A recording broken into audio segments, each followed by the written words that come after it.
Welcome to Community Cocktails with Kimberly, hosted by Kimberly Woodard, a realtor who's been selling homes in North Texas with more than 21 years of experience. Join her every first and third Wednesday of the month as she meets with top community leaders, local businesses, and real estate industry experts to help you get to know the area you want to call home. Don't just love your home, love your community. And now your host, Kimberly Woodard. Welcome, viewers, to this episode of Community Cocktails with Kimberly. Yes, I am in a different set today. A little bit different to give you a little bit of spice and change for my podcast. But today's topic is going to be so fun and so interesting. So those that are sitting, kind of maybe you were tossing the idea of buying investment properties, tune in now because you are going to get so much information from my friend Tamera here. Nice to see you. It's so good to see you. Thank you for having me on your show, Kimberly. Oh, definitely. Well, it's a little switch because I was on hers. Yes. We've had a couple of opportunities to be on each other's shows, so it's great. So yes, well, let's talk about investment properties. And you yourself own several investment properties. And so you're like our investment purchaser guru.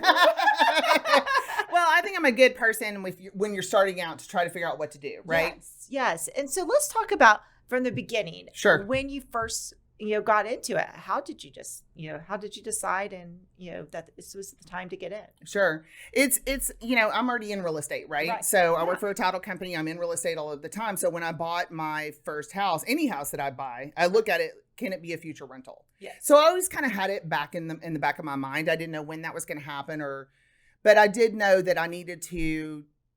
I wasn't the most responsible person when I was younger. So I didn't have this big retirement plan in place, and I knew I needed to play catch up, right? Yes. And so how can you build wealth quickly? Yes.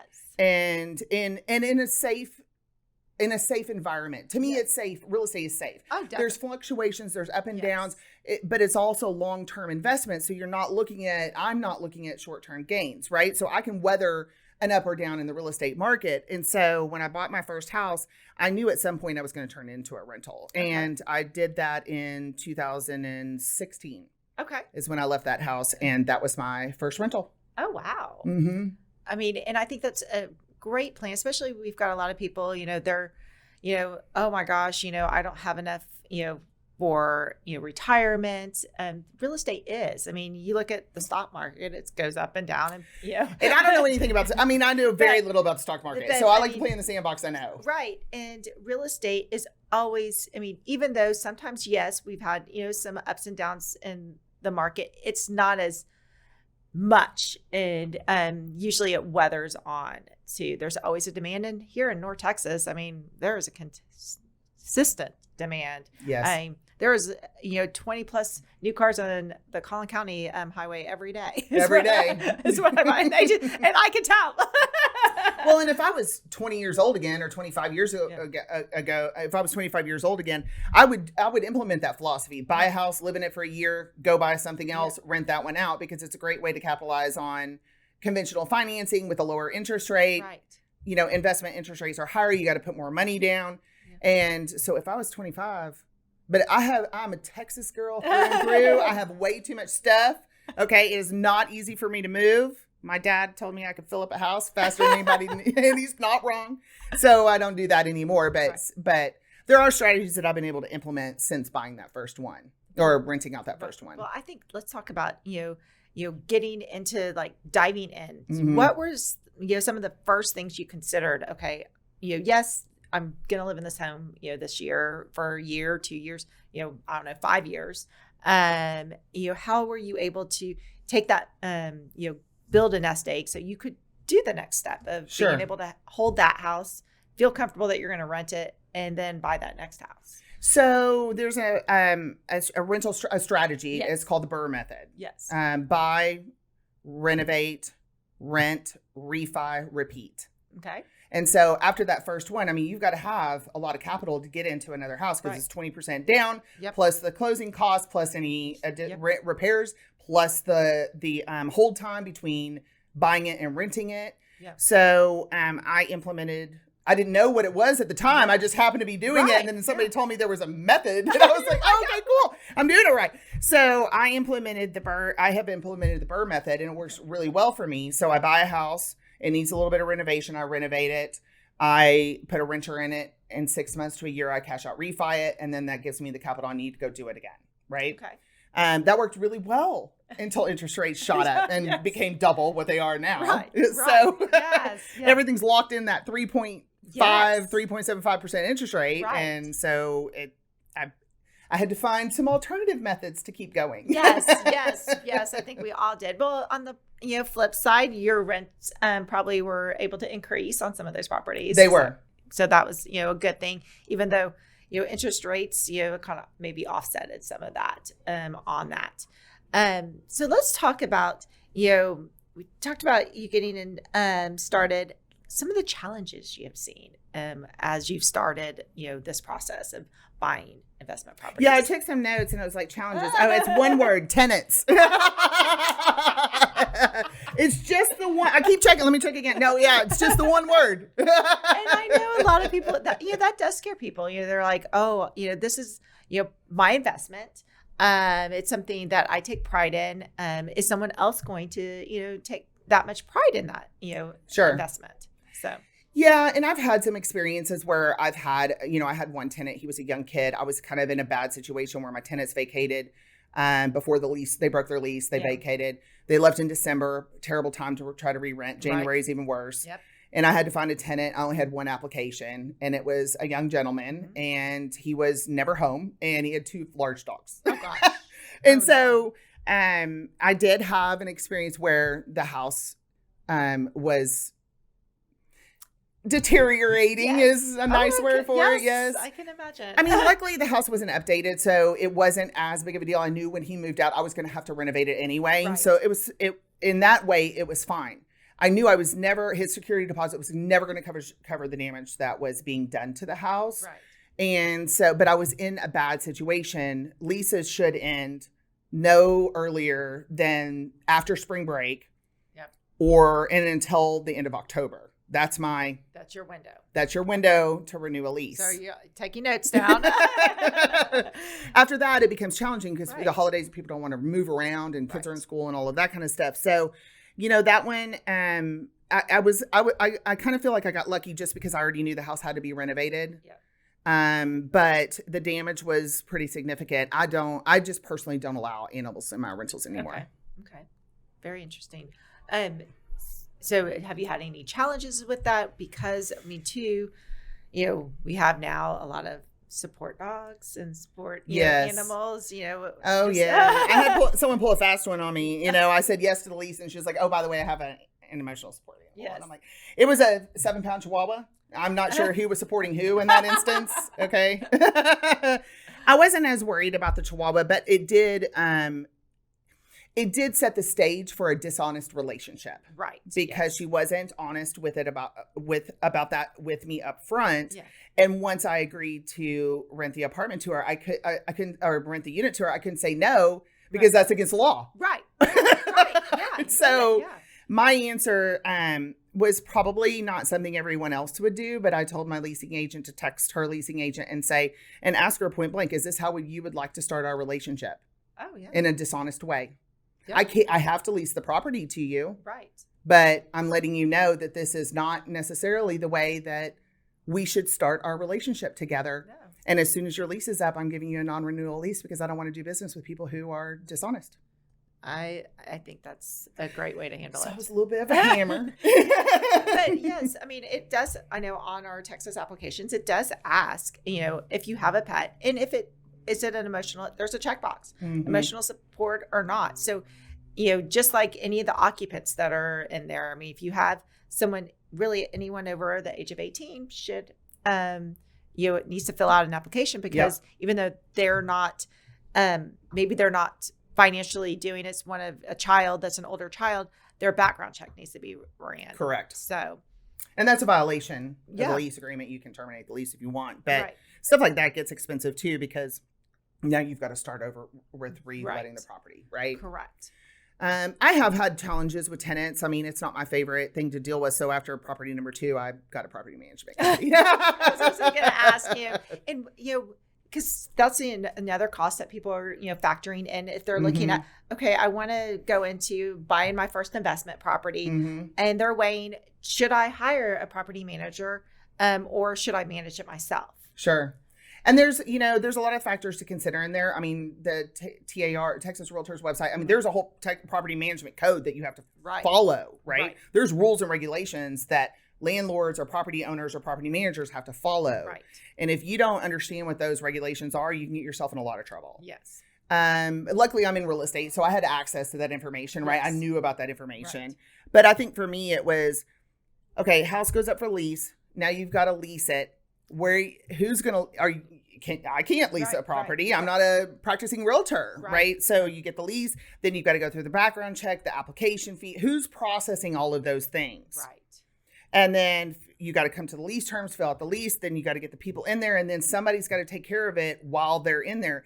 And the breaking point for me was I was sitting outside waiting to go in an appointment with a realtor, one of my clients at 4 o'clock in the afternoon, and my phone's starting to blow up. One of my units, the water heater busted. And water's going everywhere, and the shutoff valve doesn't work. Oh, gosh. And so water is just, and I had renovated the unit, so water's just gushing everywhere. No. And so it's drop everything. Tell my realtor, I have more than a full-time job. Right. So it just became one of those things where I knew I just couldn't manage it myself. It was a lot. It was a lot. Gotcha. There's people that do it all the time. Yeah.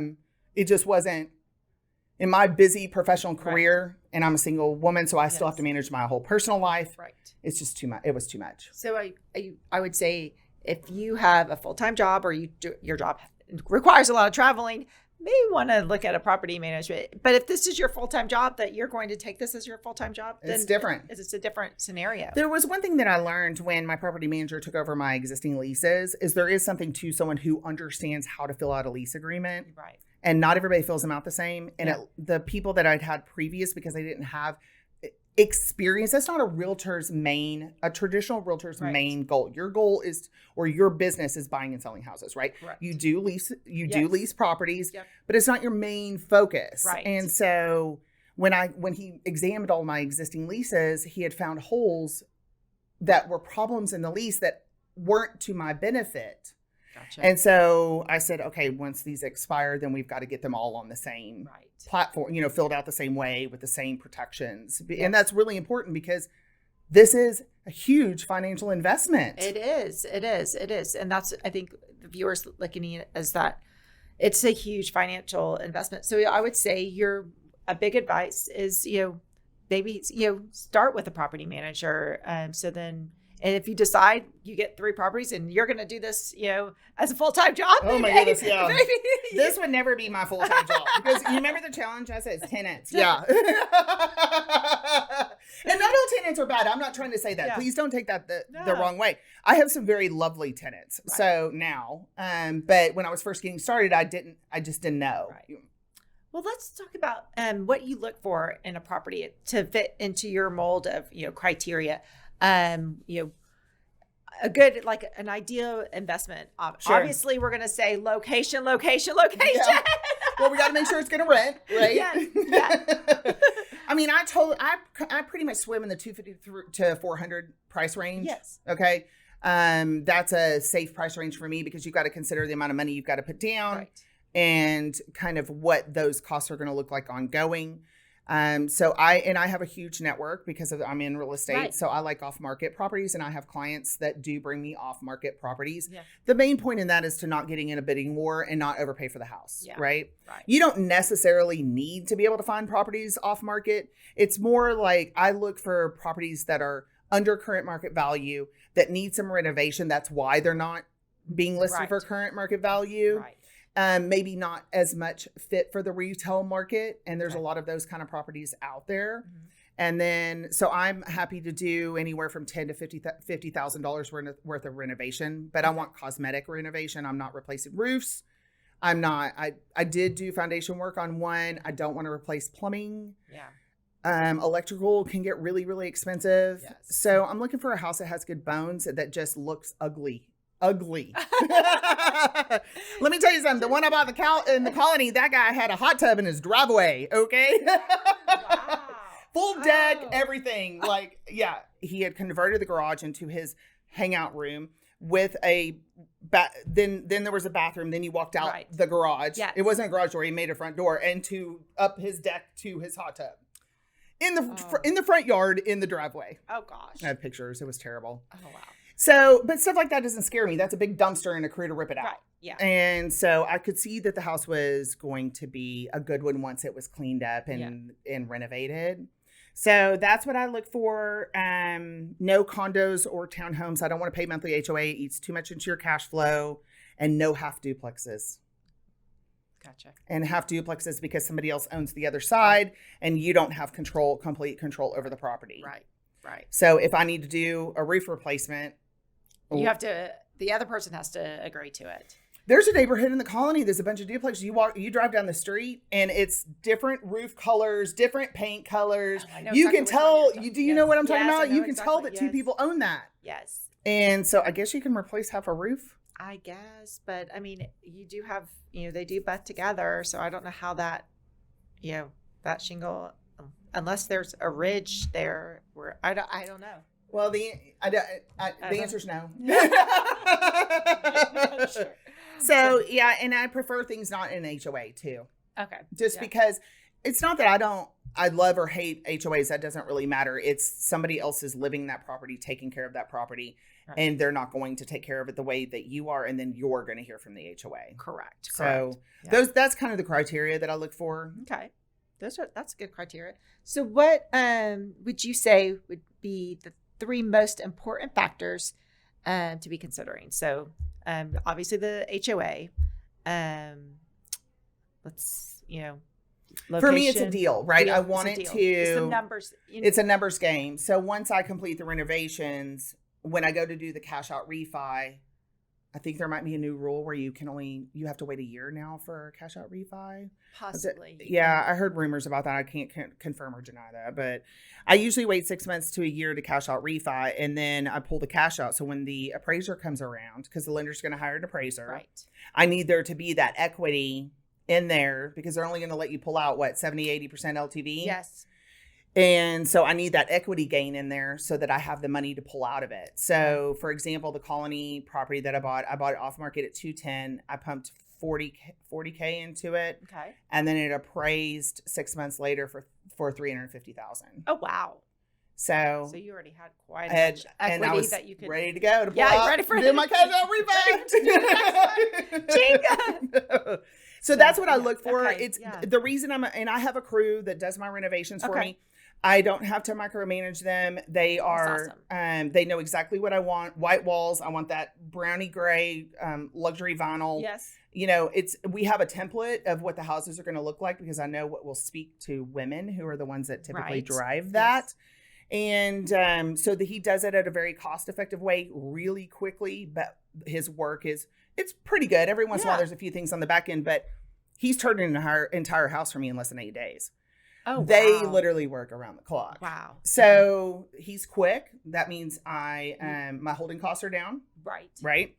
And so I want that off market ability to gain so that Yes. I can do the cash out refi later and pull out quite a bit of income without Yeah, definitely. having to overpay for the house. Now I will tell you, the Sherman house, I did go into, it's against my religion, but I went into multiple offers. I was the top bid, Right. but it's Sherman. Do we all know what's about to happen? Yes, What's there's- happening in yes, Sherman? Yes. Yes. I do. Well, and that goes back to the rule of location. Location. So you're really looking for top location. For it. Obviously a good deal. Your numbers are working. But at the end of the day, if you do pay a little bit more, and the location is, it may all balance out at the end. I mean, I'm in a little bit of a negative cash flow situation But right you now with won't the Sherman be. house, but I won't be. No, at long term, and that's the other thing is when you're buying these investment properties, you're looking at a long term scenario versus that. I'll probably only be living in it for 3 to 5 years. You're Sure. looking at this as an investment that I may have. I have clients that have investment properties, that's bottom when I started real estate. So they've owned them for 20 years. Yep. And so it is a long-term investment. It is. Well, thank you so much. I know I learned so much. Oh, good. And I'm so glad. Enjoy and cheers to success in 2023. Oh, thank you so much for having me on the show today, Kimberly. My pleasure. Thanks for tuning in. Be sure to subscribe to the podcast on Apple and Spotify, as well as Kimberly's YouTube channel. If you'd like to contact Kimberly directly, you can email her at kimberlywoodard@ebby.com or call 214-632-2092. We hope you enjoyed our guest this week. And remember, don't just love your home, love your community.